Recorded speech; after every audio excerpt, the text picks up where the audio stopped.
नमस्कार,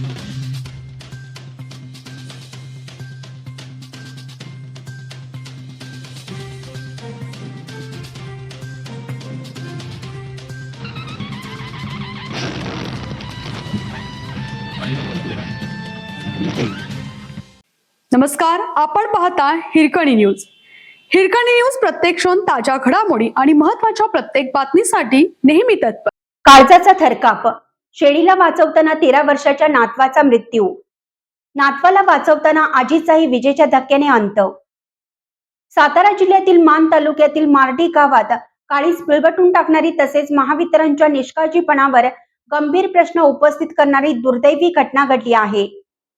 एका मुक्या प्राण्याचा जीव वाचवण्यासाठी धावलेल्या निरागस नातवाचा आणि त्याला वाचवण्यासाठी स्वतःचा जीव धोक्यात घालणाऱ्या आजीचा विजेच्या धक्क्याने जागीच मृत्यू झाला आहे.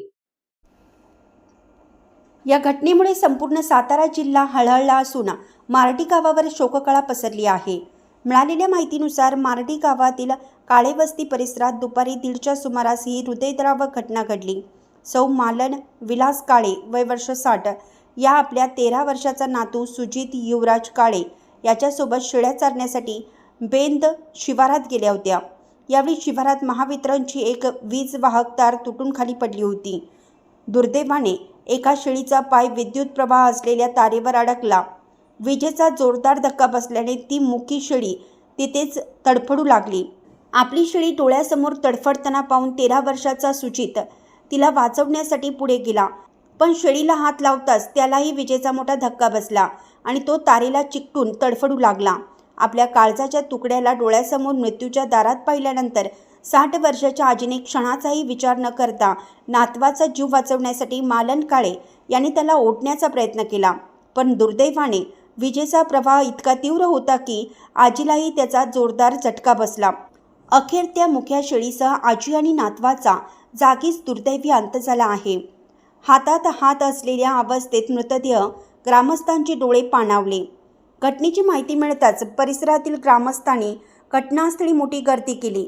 शेतात एकमेकांचा हात धरलेल्या अवस्थेत पडलेले आजी आणि नातवाचे मृतदेह पाहून उपस्थित प्रत्येकाचे डोळे पाणावले. या घटनेनंतर ग्रामस्थांनी वीज वितरण कंपनीच्या भोंगळ कारभारावर संताप व्यक्त केला. परिसरातील वीज वाहक तार गेल्या अनेक दिवसापासून तुटून खाली पडलेली होती. याबाबत महावितरणकडे वारंवार तक्रारी करूनही अधिकाऱ्यांनी त्याकडे पूर्णपणे दुर्लक्ष केलं, असा गंभीर आरोप संतप्त ग्रामस्थांनी केला. घटनेचं गांभीर्य ओळखून दहिवडी पोलिसांनी घटनास्थळी धाव घेत मृतदेहाचा पंचनामा केला. महावितरणच्या अधिकाऱ्यांनीही घटनास्थळाची पाहणी केली आहे. एका मुक्या प्राण्याला वाचवण्याच्या नादात संपूर्ण कुटुंबाचा आधार असलेले 2 हसते खेळते जीव गेले आहेत. या प्रकरणी महावितरणच्या दोषी अधिकाऱ्यांवर कडक कारवाई करण्यात यावी आणि मृताच्या कुटुंबाला न्याय मिळावा, अशी मागणी जिल्ह्यातून होत आहे.